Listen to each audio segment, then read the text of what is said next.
Hello friend, नमस्कार। आप सभी कैसे हैं? जीके जीएस वीडियो में आप सभी का स्वागत है। आज हम इंडियन पॉलिटी का सेकंड पार्ट ला रहे हैं। इंडियन पॉलिटी के तहत संघ व राज्य क्षेत्र इसमें शामिल होंगे। Indian states and union territory के बारे में।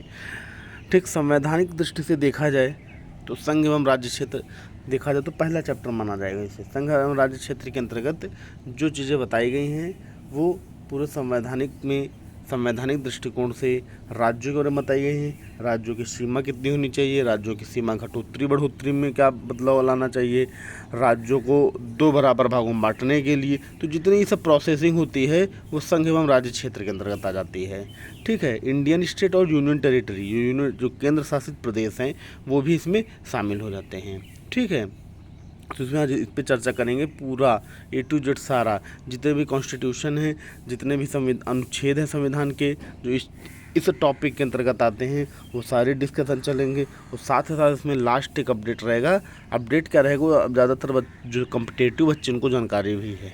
धारा 370 आर्टिकल जो जम्मू कश्मीर में हटाया गया है उसके बारे में चर्चा करेंगे, क्योंकि संघ एवं राज्य क्षेत्र का टॉपिक टाइटल लिया गया है तो इससे संबंधित वो भी आता है, इसलिए उसको भी इसमें डिस्कशन करेंगे। ठीक है, तो शुरू करते हैं आज पहला टॉपिक, संघ एवं राज्य क्षेत्र के अंतर्गत पहला पॉइंट। कहा गया भारतीय संविधान का भाग 1 भारत के राज्यों का संघ घोषित करता है। भाग 1 मतलब कि 25 भाग हैं।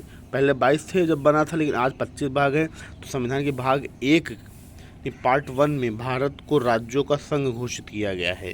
ठीक, भारत संविधान के भाग 1 में वर्णित राज्यों की कुल संख्या 28 और केंद्र शासित प्रदेशों की संख्या 7 है, ये बताई गई, लेकिन अब बढ़ गए हैं। ठीक, अनुच्छेद 1 बहुत इंपॉर्टेंट पॉइंट है। अनुच्छेद 1 भारत के राज्य तथा केंद्र शासित प्रदेशों को संघ घोषित करता है। भारत के राज्य और केंद्र शासित प्रदेश दोनों को संघ घोषित करता है। ये नहीं कि राज्य का अलग सिस्टम है और केंद्र शासित प्रदेश अलग।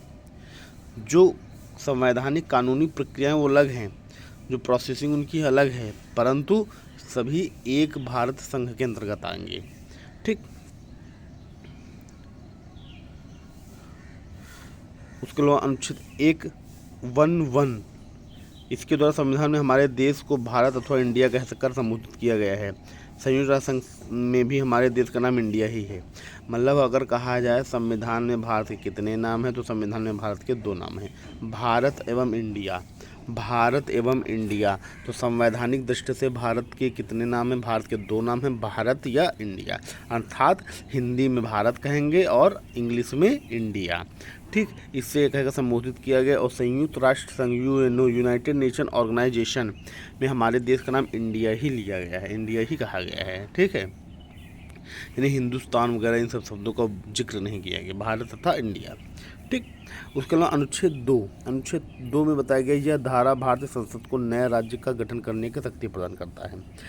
यह अनुच्छेद 2 के अंतर्गत कहा गया भारतीय संसद पार्लियामेंट जो है वह नए राज्यों का गठन करने की शक्ति प्रदान करता है। मतलब मान लो जैसे कोई प्रदेश बहुत बड़ा है एरिया, और वहाँ पे सरकार जो है उस तरह चल नहीं पा रही है, इसकी वजह से क्या किया जा रहा है कि उस राज्य को 2 भागों में बांट दिया गया है। ठीक, और उन राज्यों को बांट के, जैसे एग्जाम्पल तौर पे बिहार से झारखंड अलग हुआ, उत्तर प्रदेश से उत्तराखंड अलग हुआ। ठीक, तो इस तरह के एक बड़े राज्यों से 2 राज्यों में डिवाइडेशन बांटा गया। तो क्वेश्चन किस अनुच्छेद के अंतर्गत? अनुच्छेद 2 के अंतर्गत। ठीक,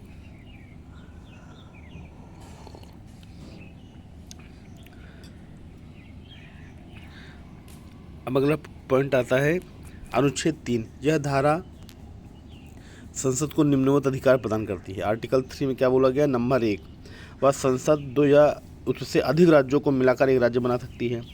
अनुच्छेद 3 में कहा गया है कि कोई 2 छोटे राज्य हैं, अगर उनमें कोई दिक्कत हो रही है कि हाँ आसानी से गवर्न हो रही है, दोनों राज्यों में गवर्नमेंट अच्छे से चल रही है, गवर्न की जा रही है, अगर मान लो लग रहा है कि हाँ यार नहीं, छोटे छोटे राज्य हैं और यहाँ पे सरकारें भी बहुत, मतलब एक प्रकार से देखा जाए पब्लिक के अकॉर्डिंग जो सेवक हैं ज़्यादा हैं, इसकी वजह से क्या किया, अगर कहेगा कि 2 छोटे राज्यों को आपस में मिलाकर एक राज्य बना दिया जाए, तो संसद यह करने के लिए मतलब कि उत्तरदायी है, वो जो चाहे वो कर सकती है।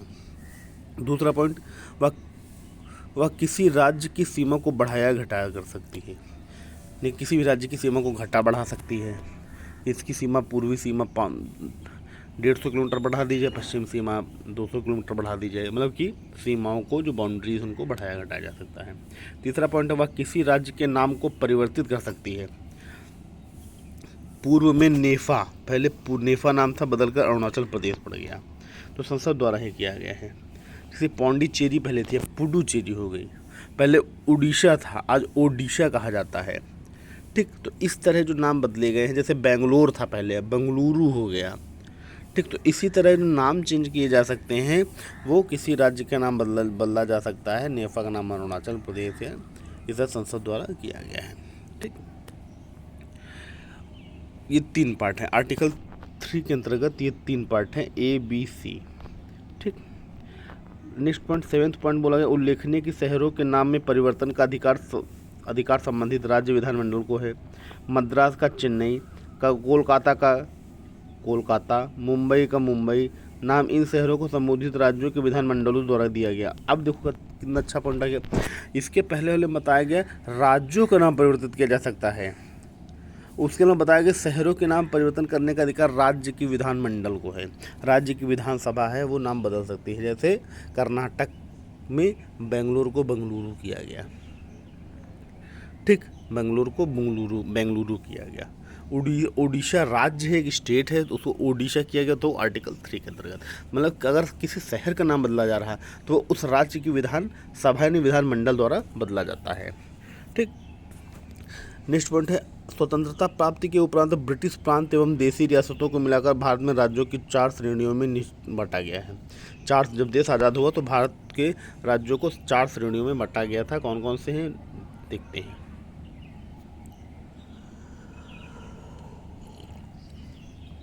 श्रेणी ए, ब्रिटिश भारत के प्रांतों में 216 देशी रियासतों को मिलाकर यह ए श्रेणी तैयार की गई राज्यों की।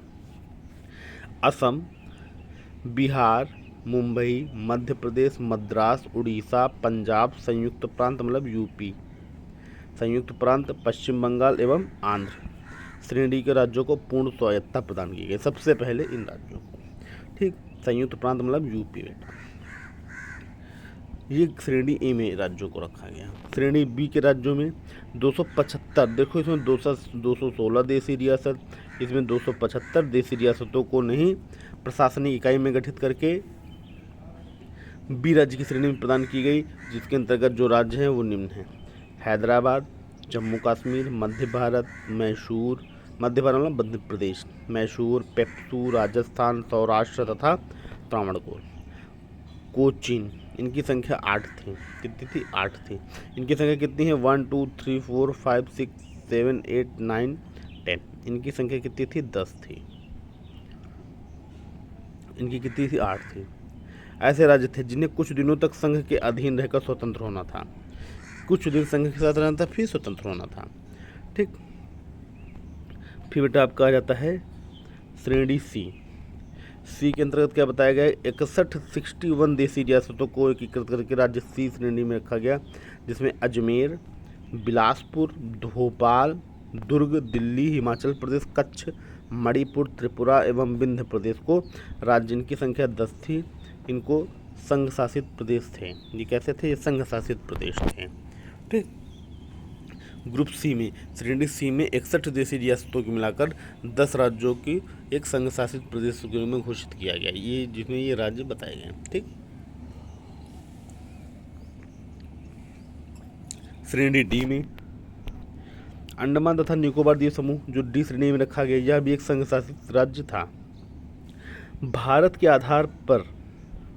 आधार पर सबसे पहले 1 अक्टूबर 1953 को आंध्र प्रदेश का गठन किया गया। भारत के इसमें देखो, भारत ने भाषा के आधार पर, बहुत इंपॉर्टेंट क्वेश्चन है, भाषा के आधार पर। यह भी हाल ही में यूपी बीएड में क्वेश्चन आया था। यूपी बीएड का जो एंट्रेंस एग्जाम हुआ था उसमें आया था भाषा के आधार पर सबसे पहले कौन सा राज्य बना, तो आंध्र प्रदेश बना। ये कई बार पेपर में आ चुका। भाषा के आधार पर गठित पहला राज्य कौन सा था, तो भाषा के आधार पर गठित पहला राज्य आंध्र प्रदेश था। ठीक,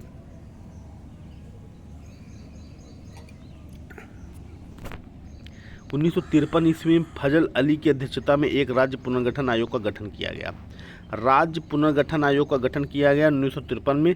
किसकी अध्यक्षता में? फजल अली की अध्यक्षता में। किसकी अध्यक्षता में? फजल अली की अध्यक्षता में। ठीक, नेक्स्ट पॉइंट, राज्य पुनर्गठन आयोग में अध्यक्ष के अलावा 2 सदस्य हृदयनाथ कुंजरू और KM पंडिकर भी थे। राज्य पुनर्गठन आयोग में अध्यक्ष तो जो थे ही थे, साथ ही साथ 2 सदस्य और थे, हृदयनाथ कुंजरू और KM पंडिकर। 22 दिसंबर 1953 को गठित फजल अली आयोग ने 30 सितंबर 1955 को केंद्र सरकार को रिपोर्ट प्रस्तुत की, जिसमें राज्यों के पुनर्गठन के संबंध में सिफारिशें थीं। राज्यों के पुनर्गठन भाषा एवं संस्कृति के आधार पर करना अनुचित है। उन्होंने कहा कि भाषा यानी लैंग्वेज के बेस पे और कल्चर के बेस पे राज्यों का पुनर्गठन करना ठीक नहीं है, क्योंकि भारत एक बहुशाली भाषाओं और कल्चर्स से भरा हुआ है, पूरी दुनिया में सबसे ज़्यादा। इससे भारत के बहुत से ज़्यादा टुकड़े भाग हो चुके हैं। ठीक, अगला पॉइंट है राज्यों के पुनर्गठन राष्ट्रीय सुरक्षा एवं वित्तीय एवं प्रशासनिक आवश्यकता तथा पंचवर्षीय योजनाओं की सफलता को ध्यान में रखते हुए किया जाना चाहिए। राज्यों का पुनर्गठन कैसे? राष्ट्रीय सुरक्षा, नेशनल सिक्योरिटी, वित्त यानी फाइनेंस, प्रशासनिक एडमिनिस्ट्रेशन, आवश्यकता नीड्स एंड 5 ईयर प्लान्स को सफलता को ध्यान में रखते हुए किया जाना चाहिए। मतलब कि ये बेसिस बनाए जाए, ना कि भाषा व संस्कृति। ठीक,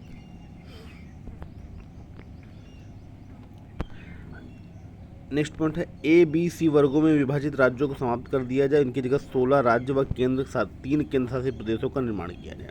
राज्य ग्रुप में बनाए गए, श्रेणियों में राज्य बनाए गए, इनको हटा दिया जाए, इनकी जगह पे टोटल स्टेट 16 कर दो, 3 केंद्र शासित प्रदेश कर दो, ये बात कही गई।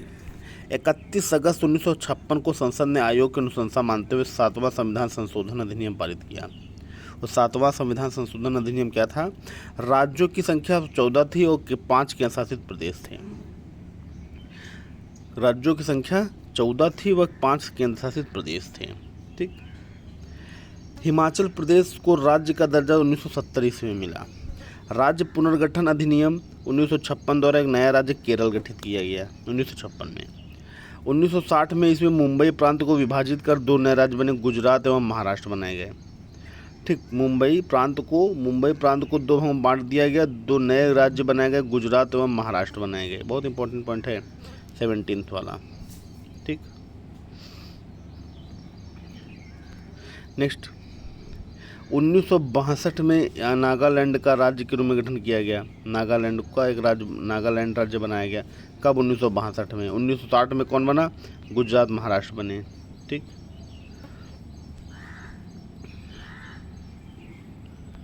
1966 में पंजाब को पुनर्गठित कर पंजाब, हरियाणा एवं चंडीगढ़ बनाया गया। चंडीगढ़ एक केंद्र शासित प्रदेश है।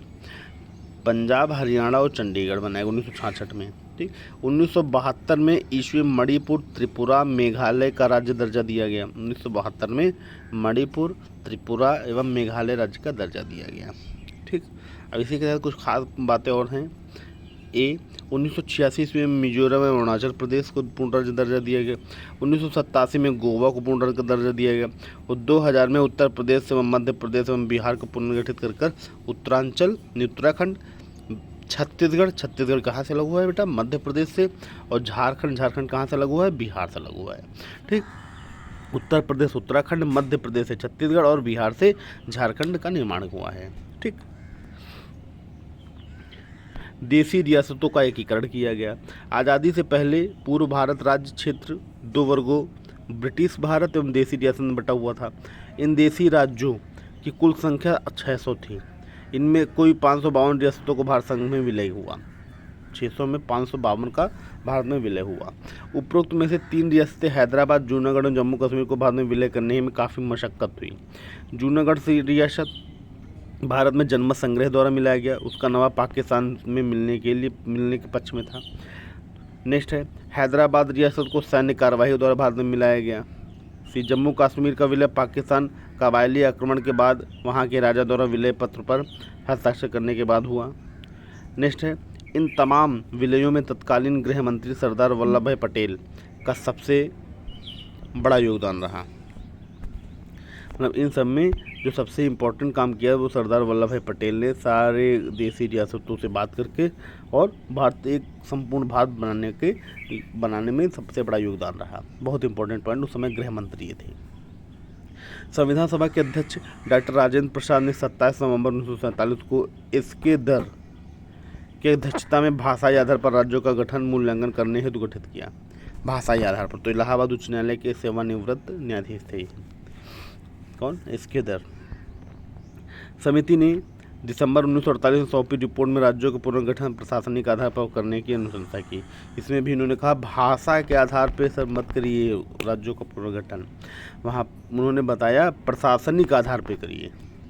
कैसे प्रशासन चल पा रहा है कि नहीं चल पा रहा है, अगर नहीं चल पा रहा है, उस जगह ज़्यादा है प्रशासन, आप नहीं कर पा रहे हैं तो आप 2 भागों में 3 भागों में डिवाइड कर दीजिए राज्यों को, ठीक, जिससे आसानी से नई सरकार बन सकती है, आसानी से प्रशासन आप कर सकते हैं। ठीक, अब बात आती है धारा 370, मैंने कहा अपडेट।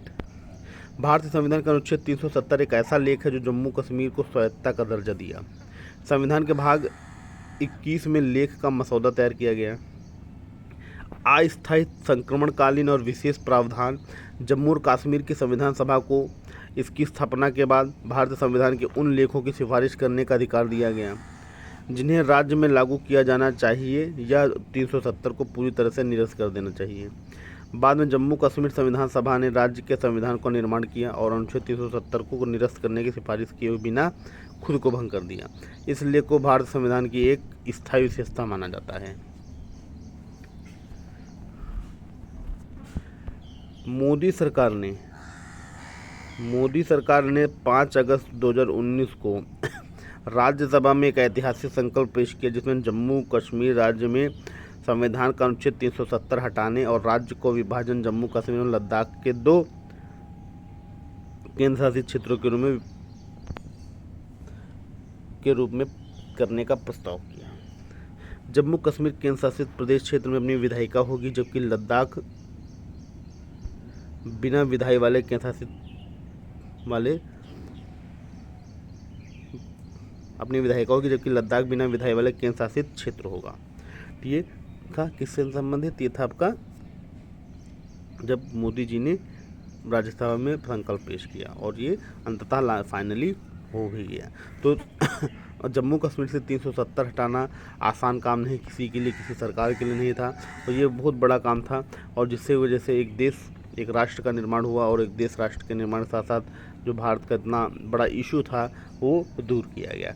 ठीक, तो दोस्तों आपको जैसे भी वीडियो लगी हो आप सभी लोग लाइक, कमेंट व शेयर ज़रूर करिएगा ज़्यादा से ज़्यादा, और हमारे चैनल जीके जीएस वीडियो को सब्सक्राइब करना ना भूलें। ठीक, इससे आपको अन्य जानकारियाँ प्राप्त होती रहेंगी।